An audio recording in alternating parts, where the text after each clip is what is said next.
Kain to the max ka ba pag stressed? Emotional o stress eating ang tawag dyan at mapanganib daw yan sa kalusugan.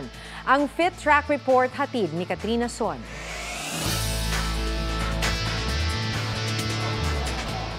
Sa pagkain ba ang baling mo tuwing maraming iniisip o stressed?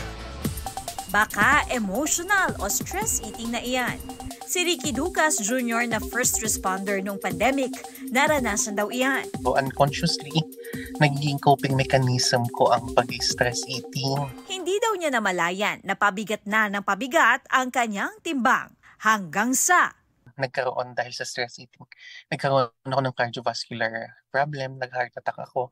So na-angioplasty ako. Kaya pinilit niyang baguhin ang nakasanayang stress eating.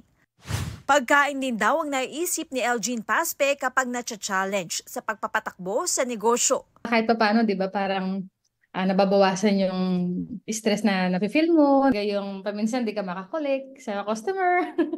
Ayon sa eksperto, pakiramdam ng tao sumasaya siya sa stress eating.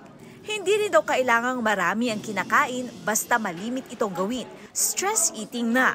Stress eating is actually not normal kasi parang nabubuhos mo yung mga problema mo sa pagkain. At usually, ang kinakain mo, hindi talaga healthy. It could be chocolates, candy cakes, or something sugary.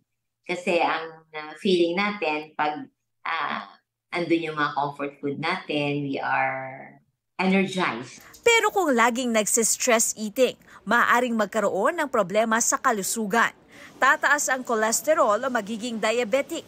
Maaari ring magkaroon ng problema sa nutrisyon para sa mga dumaranas ng stress eating. Imbes na tsokolate o matatamis na pagkain, kumain na lang ng masusustansyang pagkain, sabayan din ng ehersisyo at dapat magkaroon ng relaxing at healthy environment. Katrina Son, nagbabalita para sa GMA Integrated News.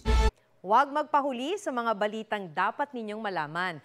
Mag-subscribe sa GMA Integrated News sa YouTube. Sa mga kapuso abroad, subaybayan nyo kami sa GMA Pinoy TV at sa www.gmanews.tv.